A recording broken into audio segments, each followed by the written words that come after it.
Is it Cara? Is it Cara? No, I'm not explaining to you how to pronounce part of my last name, which is Cara for the record. I'm talking about the new social media app that artists are flocking to because it is clearly sure to solve all of our problems. Right? Right? I'm not so certain. But it's time to talk about it. It's also time for my shortest intro yet, because we're going to dive into all things social media marketing, why a new app might not solve all your problems, but it could, and why maybe it's a good thing that it's hard to get attention on the internet. Plus a lot more of my own candid thoughts, as always, on how everything is changing, and frankly, nothing is changing. All of these confusing and contradictory statements will make sense right after a quick word from our sponsors. Today's episode is brought to you by the Rosenfield Collection of Functional Ceramic Art. The collection exists as an online source for research and inspiration, featuring photos of objects made by over 1,000 artists. The images are high quality and can be used with no permission required, making them a great source for students and teachers. To find out more, visit www.rosenfieldcollection.com. A special thank you to the Archie Bray Foundation for sponsoring this episode of the Maker's Playbook. The Bray Clay business is your best source for Bray Epoxy, a two-part moldable epoxy intended for post-firing repairs. Working like clay, it's easy to shape, texture, fill gaps, and recreate missing parts. Bray Epoxy is sold in tan, white, and black base colors, with a 9-color kit that will allow you to perfectly disguise your repair. Order anytime online at archiebrayclay.com. Now, on with the show. Welcome to the Maker's Playbook, the show where we talk all about what it's really like to make a living from the things you make. I'm your host, seasoned entrepreneur of 14 years, Rebecca Ikes Cara. All right, so let's start out with what the heck I'm even talking about. Now, admittedly, I am not known for breaking news and tend to prefer sitting back to see what actually happens before I spend any kind of time committing to writing an entire new episode or frankly doing absolutely anything about a new app or a tool everyone goes crazy for like a couple of days. So at the time of this episode, you probably already know, since I'm about 2 weeks behind in all the thrill and excitement. But that's fine. You don't come here for breaking news, presumably. And I hope you come here for more nuanced conversation. And perhaps the type of thoughtful processing and discussion that it takes a couple of weeks to put together after a new social media app goes viral. That app, if you haven't heard, is Cara, or Cara. I don't know, but for the sake of clarity, I'm going with Cara because otherwise it just sounds like I'm saying my last name over and over again, and that's confusing. Cara is a self-proclaimed app for artists. One YouTube video I found said that the app was actually created by a fellow artist, so if that's true, then that's potentially promising, and I understand why so many artists initially swore they were giving up Instagram forever and jump ship to this new shiny app. An app that is hypothetically made by someone who understands why we are all so fed up with the gram. Now, 2 things before I go any further. Number 1, this is not a conversation about the ethics of AI. I understand the incredibly real concern for the potential that Instagram is over here using the art and content we create and share on the app to train the AI robots. That's a major problem, especially given that currently in the US, there doesn't seem to be an option for us to opt out of such tracking. Props to the other countries throughout the world that already have far better consumer protections in place, so that Instagram has to provide an opt-out. But, as I said, this particular episode is not a discussion on AI. So let's just set aside AI for a second. I know, it's hard, but for the sake of this particular discussion, any pros and cons of Instagram versus whatever other social media platform, is not about their current set of terms and conditions. Point number 2 before we continue. I want to be clear from the get-go. Whatever pros and cons I throw out over the course of the next 20 minutes or so, I'm not particularly pro Instagram or pro Cara. At the same time, I'm not especially against Instagram or against Cara or any other platform for that matter. In fact, I'm rather indifferent emotionally to either. Why, you ask? When it seems like all of my peers' emotional and frankly financial well-beings are at the beck and call of these apps? Because always these have been tools we can choose to use in our business.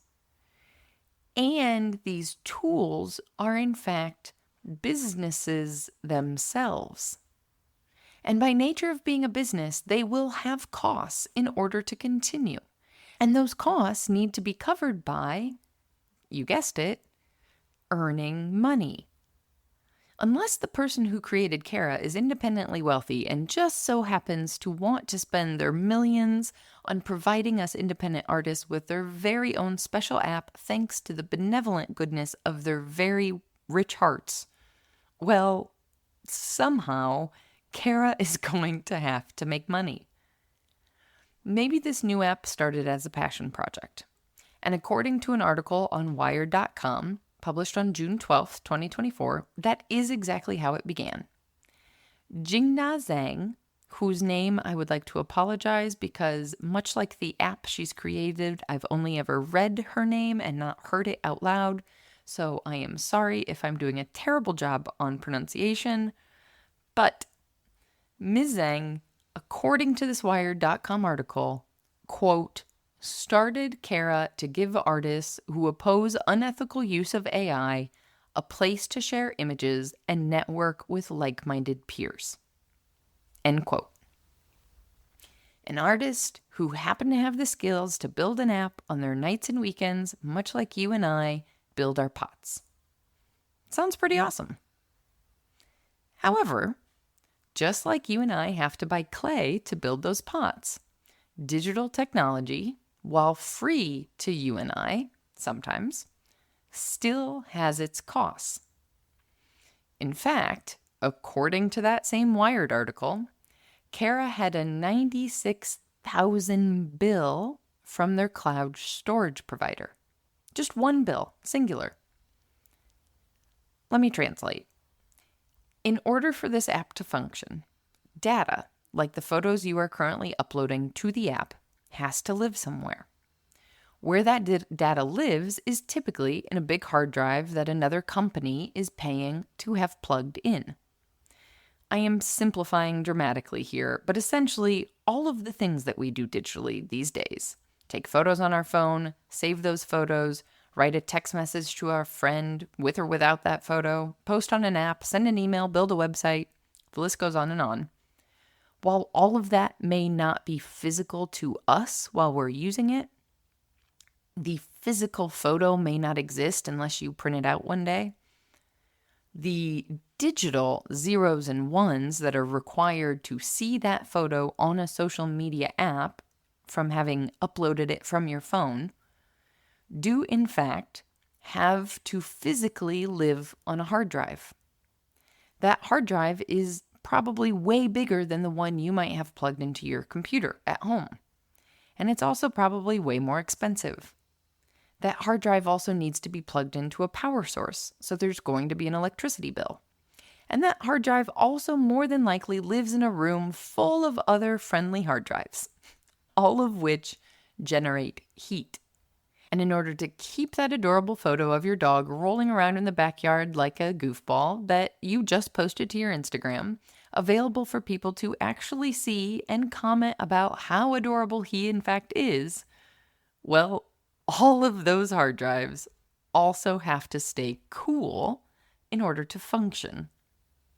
And more than likely, in order to keep those hard drives cool, it's not just your average air conditioner.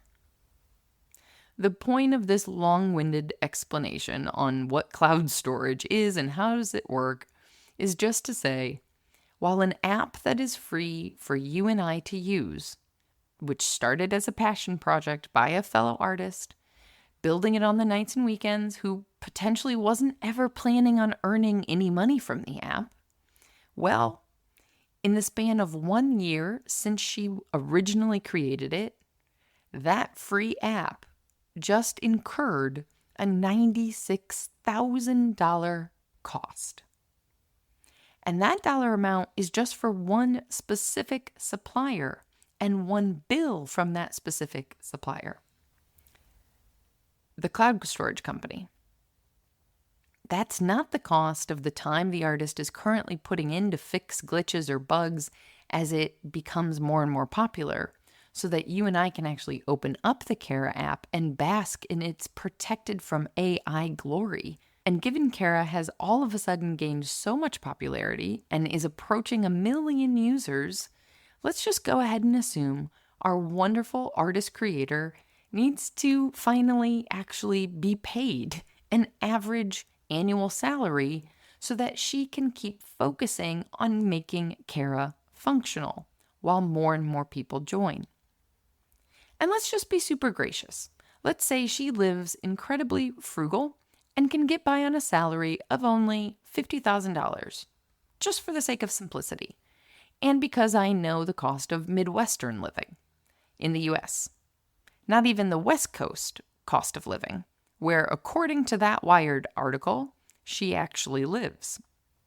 So, just like that, by only accounting for 2 costs, we are at $146,000 that Cara, as an app, needs in order to actually function. And there are a lot of other needs we haven't even touched upon. I think you get my point. Somehow, the app, Cara, which started as a passion project, is going to need to make some money.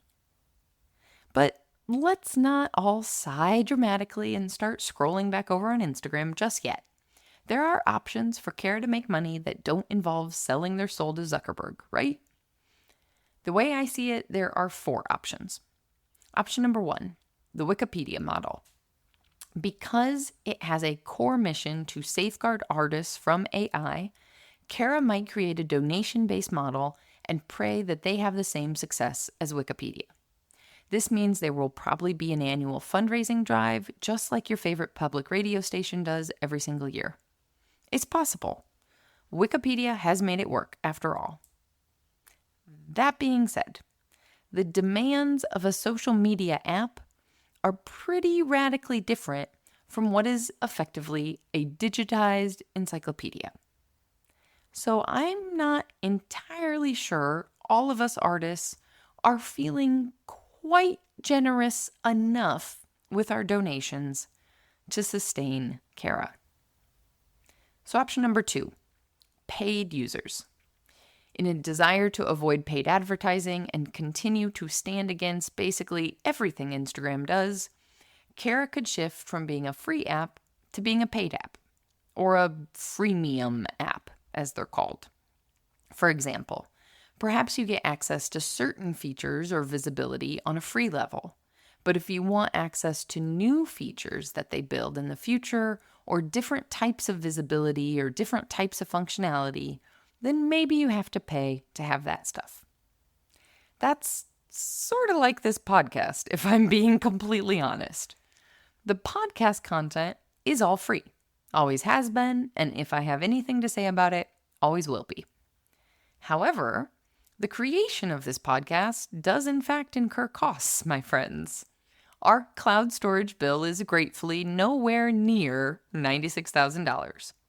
However, we do have to pay for a cloud storage provider who stores the audio file that I am currently recording, so that when you open up whatever app you use to listen to podcasts, this new episode pops up on the screen for you to listen to.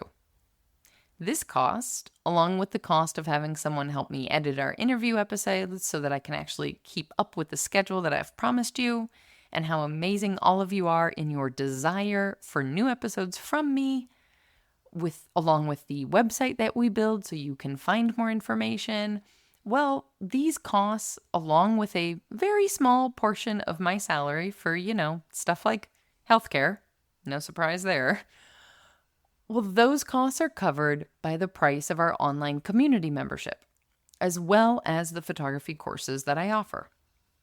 It's not exactly the same model because makers are paying to receive different photography and business educational content and support that's separate from this podcast directly, but it's sort of the same in that I provide one set of content for free and another deeper set of content for a price in order to help support the free content. Speaking of which, now feels like the perfect time to tell you about brand new ways you can support this podcast for whatever amount you feel comfortable with, one time or repeating, should you be loving this show and be interested. All of that can be found at makersplaybook.com/podcast-support. But if I told you about that now, we'd be digressing from our discussion on the Cara app, wouldn't we? So I wouldn't do that. Anyway, I think I need to work on my commercial voice, clearly. Option number 1 for funding Cara is the Wikipedia business model. It's possible, but maybe not plausible. Option number 2 is the freemium app model. You get some stuff for free, but users can fund the app by choosing to pay for it and get access to more stuff. Option number 3. Cara could get venture capital funding to help with this most recent surge of popularity. I'm guessing that the founder has probably already received some phone calls for this option. But venture capital funding really kind of just postpones the inevitable. Because any venture capitalist I've ever heard of invests that money expecting a return or a profit on what they've invested, right? So the inevitable is option number 4, the Instagram way. There's the potential that in coming months, Cara slowly infuses ways for users to buy ad space. Just as we've seen Instagram do in a variety of ways in our feed, and then our stories, and now even directly in someone's profile you might visit, more and more ads, bit by bit, over time. Because at the end of the day, frankly, anything in the digital space that we are using for free means that we, the users, are the product they're selling. Our attention is the product that all of the companies advertising on Instagram are paying to get access to. We don't necessarily like it for ourselves and our own business goals, but at the same time, I also recently found a great pair of pants because of it. It's clearly working. I'm also really curious how many of the almost 1 million artists who have created a Cara account start scrolling on Instagram after they're done with their scrolling on the Cara app. Because my friends, according to my very basic Google searches, all of the explanations of why Cara was created are rooted in protection from AI. I'm not reading anything about the desire to no longer have ads infiltrating the experience or a dream of an algorithm-free app. Frankly, that last one, I don't even think is possible by nature of how an app can function. Somebody correct me if I'm wrong here. I have no idea. I do not code. At the same time, if it is possible, would we even want that app? Because I would like to remind you, as much as all the constant algorithm changes are exhausting, back in the day, when Instagram only had a chronological feed, the way to get people to see your work was to post as many as 5 to 10 times per day. Per day. I don't know about you, But I would much rather be rewarded for a high quality post I might create once a week than the demand to just throw literally everything up there in order to be at the top of the pile for like 2 minutes, maybe. So here's where we come to the tough love part of the conversation. I understand everyone's exhaustion with Instagram. I really, really do. Remember, I've been trying to quote unquote get seen on the internet for 14 years. In fact, I basically gave up on my photography Instagram about 3 years ago. And for the 2 years prior to that, I hardly saw any growth or engagement or whatever else. It was exhausting.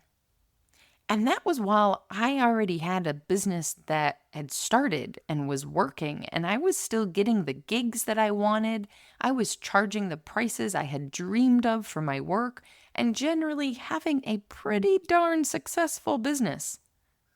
And yet, it was still exhausting. So I get it. But is it bad that it's hard? Do we simply, by nature of the fact that we love what we create, deserve for it to always be seen? According to Merriam-Webster, the definition of deserve is to be worth, fit, or suitable for some reward or requital.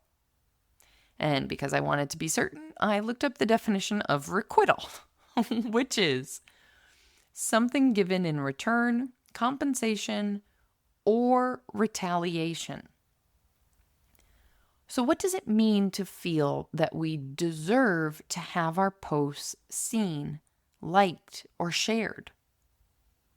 Just because we worked hard at it? Just because we like it? When you are looking at other things online, what do you need to see in order to like it, or to share it with a friend, or to leave a comment?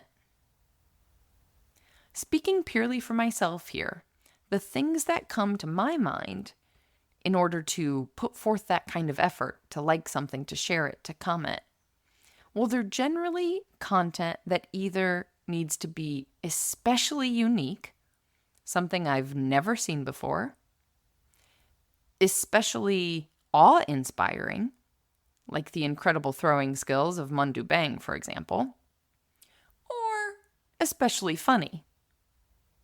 Also, frankly, not especially, just almost anything with a dog. I'm a sucker for dog content, and I'm not ashamed to admit it. But let's ignore the dog content for a minute and just stay on track here. Showing up online to tell the world our work exists is not easy. But no one ever said that it would be easy. Frankly, unlike becoming a doctor or a lawyer or even a real estate agent, the arts have no legal barrier to entry, in the US at least. We don't have to pass a standardized test set forth by a state government or a city government or the federal government, which will tell the world that clearly we are qualified and officially a certified artist. When I started Rebecca Marie Photography, I did so by purchasing a new lens for the digital camera I already owned, a larger computer screen, printing out some business cards, and buying a URL for RebeccaMarieArt.com in order to build a website. That is literally all I did. And voila, I was a photographer. No wonder the incredibly skilled photographers I asked endless questions of in my early days were a little bit annoyed. It might not seem like it, but starting is actually the easy part. Literally anyone can do it, with no matter how much skill they do or do not have. And more with the internet, frankly, everyone kind of does do it. But that's a conversation for another time. Maybe sharing your work online felt like it was going to be easy, and getting people to see that work felt like it was going to be easy because the artists that you follow make it seem easy. However, maybe you never saw those artists until they had been showing up online for a year or 2 or 3 or 5. So now it looks easy. But in the beginning, actually, it was about as miserable as you're feeling. Maybe now it's still not actually easy for the artists that you admire, but they've decided that the pain of putting their face on an Instagram story was less than the literal pain of standing in a booth for 9 hours on a Saturday trying to sell their work. So putting their face on the internet is worth it because the exhaustion of doing a market every weekend was a lot worse. The first half of this tough love session, because yes, I do have a second half, but the first half is to say, marketing your work can be hard. It's a lot of trial and error, so I understand why a new app is shiny and exciting. Anyone telling you that marketing is not hard and that it's not a lot of trial and error, frankly, is probably trying to sell you a course on marketing. But yes, you can learn marketing. It is not an innate skill set. Marketing is not a born trait.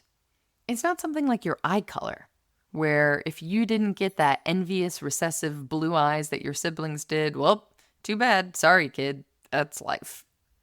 No, it's not that, my friends. Just the way trying to center on the wheel gets easier with practice, marketing is a learned skill. I am willing to bet that you are making work right now that is more complicated than the work you originally made when you very first touched clay. I don't care if you only started a week ago. And if you did only start a week ago and you've already found this podcast, that's amazing. Tell me how you did that. I am so excited you're here. But my point, even if you only started a week ago, if you have been practicing since that first day, I bet you are getting those walls pulled up just a little bit farther than you did the very first day. Because you've practiced. You were willing to mess up. And most of all, you were willing to learn. Why do we think learning how to sell the art that we make is going to be any different? And this is where my second tough love point comes in. While Cara may one day exceed Instagram in its admiration by artists, thanks to that necessary protection from the AI robots, because again, it's a valid concern. At its core, Cara is still a social media app with like counts that users will probably start paying attention to. Why do we think posting the same photos or videos to Cara that aren't doing very well on Instagram will all of a sudden do better on a new app? The tough love of part 2 is, fortunately or unfortunately, the fact is our job is to get people's attention. It's not any app's fault whether we're succeeding at that or not. Yes, sure, there are moments in how any given app works where maybe we get lucky. All those potters that were willing to play around with recording themselves on videos 5 years ago, well, they got to work through those early awkward stages of not knowing how to make good videos before Reels came along. And then when Reels did become a thing, they already had some skills to be able to create something that was actually well lit, engaging, interesting, unique, something we had never seen before, or of course, funny. And in fact, sometimes they did include a dog. Bonus points for them. But I'm getting distracted again. Hooray for those potters who perhaps unknowingly had the willingness to learn a new skill that then allowed them to achieve a certain level of perceived success when Instagram said, hey, we'll promote your work if you post more videos. And yes, now there are a ton more potters trying to make video. So yes, it is harder to get people's attention. Y'all, in 2010, I was a 20-something white girl with a digital camera telling people how much she, oh my God, loved weddings. Believe me when I tell you, I was one of thousands, 20-something white girls who loved weddings and had recently bought a decent camera. I understand how exhausting it is. But my question is, why do we think Cara is going to be different?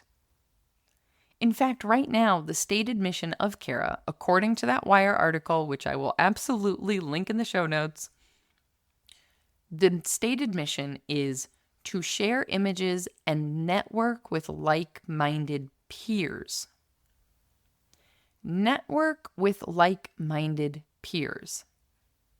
Now, you know I love building community, and I think being able to discuss with like-minded peers is crucial to our sanity, let alone our business success. However, if you're using social media to market the work that you make, that you want to sell, well, if you're selling to your peers, then cool. Cara could totally work for you. But if you're trying to get the attention of people with, how do I put this politely? Let's just say slightly more discretionary income that they could spend than us full-time potters, well, maybe. Eventually they could find their way over to Cara. But at 2.4 billion, with a B, users that are over on Instagram, odds are there's a bit more discretionary income over there, at least right now. This has been an incredibly long-winded way of me saying, sadly, if hearing about Cara three weeks ago or so,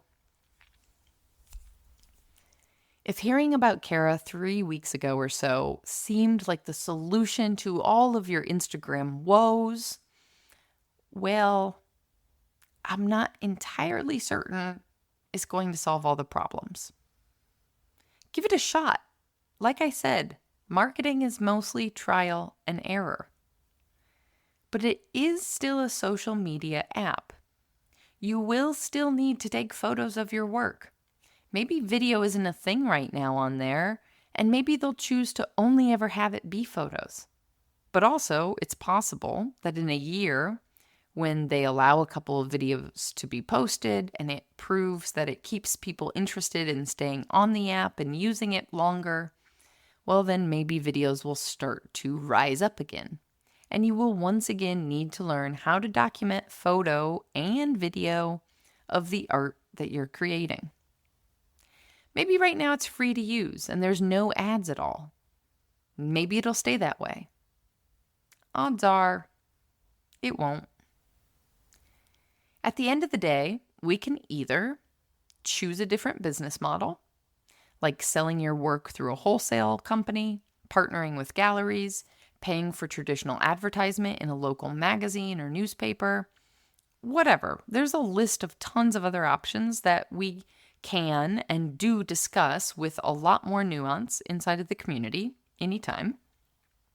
Or if you don't want to lose a cut to a wholesaler or to a gallery, if you don't want to spend your cold hard cash to take out traditional advertisements in a magazine or a newspaper, or I don't know, a billboard, you can choose to share your work online for free, potentially on a social media app. And by doing so, accept that you will indeed need to learn how to utilize that app in the way in which it was built, not the way that you wish it worked. You will need to pay attention to the ways in which they change the app, which will tell you what the owners of the app are focused on so that you can take advantage of any future $96,000 that they might put into the app in order to benefit your own business.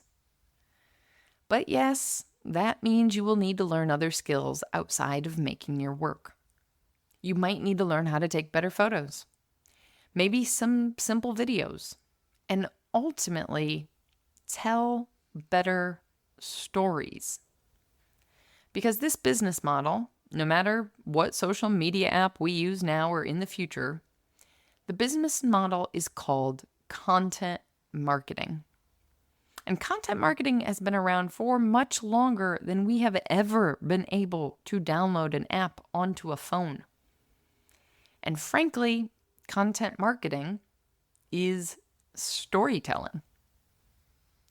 Now, I have so much more I want to talk about when it comes to content marketing, and frankly, a bit of a rant on the endless number of ads I get online about the newest, greatest thing that I'm not doing on Pinterest or YouTube or Instagram or TikTok or my blog or wherever else.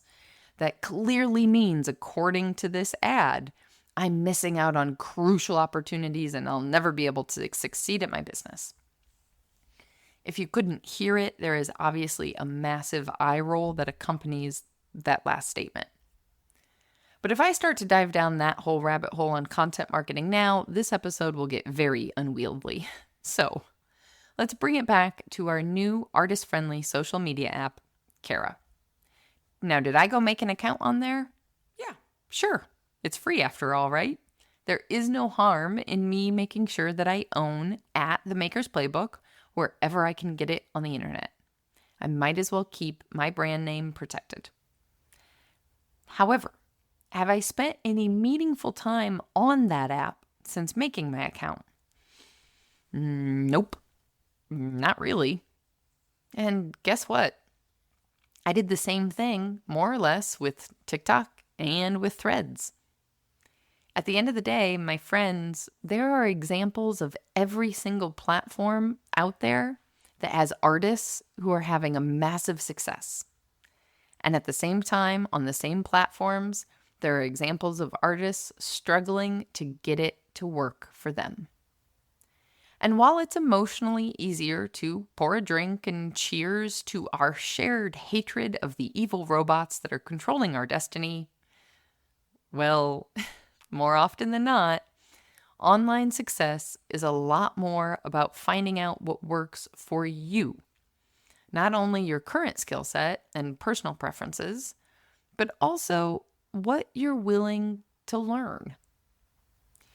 Perhaps if we think less about what is happening to us and more about what we might be willing to learn in order to achieve the goals we say we want, or if we need to reconsider how much we really want those goals, well then maybe, just maybe, those evil algorithm robots will begin to hold less sway over our emotions and our mental health. Like I said at the beginning, this episode is some tough love. I know, but I'm not going to leave you hanging.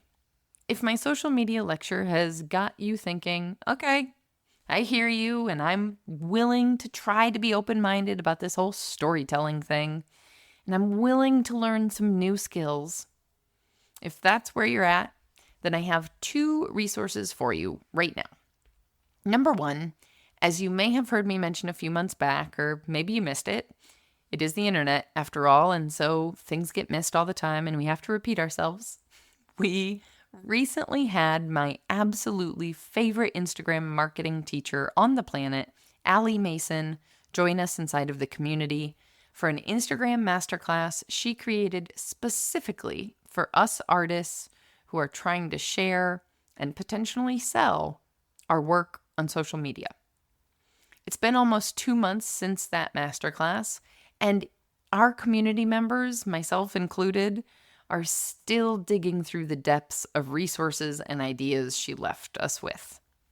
It's the masterclass that keeps on giving, my friends. And the good news is, it was recorded. so you can come catch it all inside of the community whenever you like. And resource number 2, well, spoiler, it is also inside of the community because we are hosting masterclasses once a quarter in the community, and it's time for another one. And just to be clear, these quarterly resources are all included with the price of our community membership. So coming up on July 17th, Naomi Clement, who you might know for her incredible handles and layered textured designs, well, Naomi Clement is joining us to share her hard-earned lessons about storytelling in a new masterclass called Communicating Value. And while Naomi and I agree that the nuts and bolts of understanding your costs and numbers to actually set the price for your pots is very important, this particular session is going to focus more on the marketing side of conveying the value of that price and actually selling your work. Because as Naomi says, selling is really just storytelling, after all. As I said, Naomi's masterclass is happening July 17th, but just like Allie's previous Instagram masterclass, it will be recorded, and that recording will live inside of the ever-growing library of resources inside of the community. You can learn more about the other perks of our community membership by visiting makersplaybook.com/community. Joining does directly help support the creation of this very podcast. But if shared conversation with a group of peers isn't really your jam right now, or if life just feels too busy to totally participate in a group thing, and yet you're loving this podcast and would like to help support the ongoing costs of those cloud storage programs that we need to create your favorite episodes, then come on over to makersplaybook.com/podcast-support to choose literally any amount of financial support you're comfortable with, one time or repeating. Doesn't matter.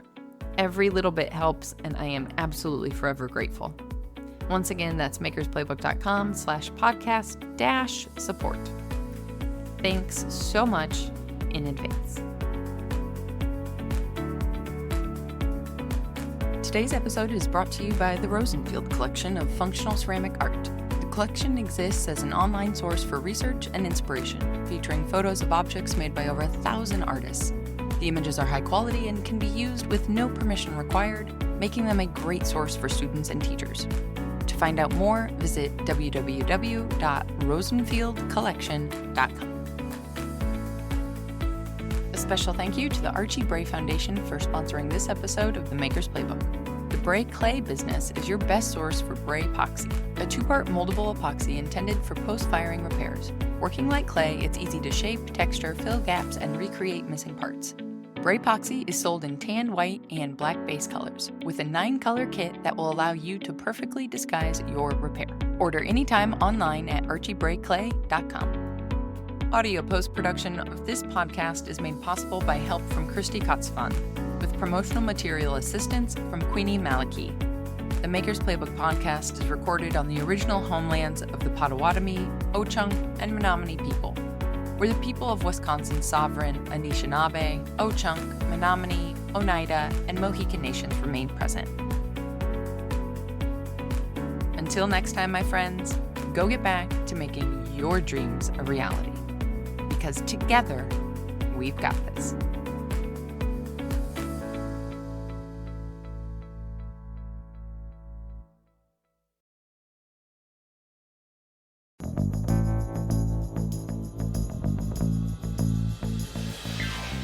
This podcast is a production of the Brickyard Network, an extension of the Archie Bray Foundation for the Ceramic Arts.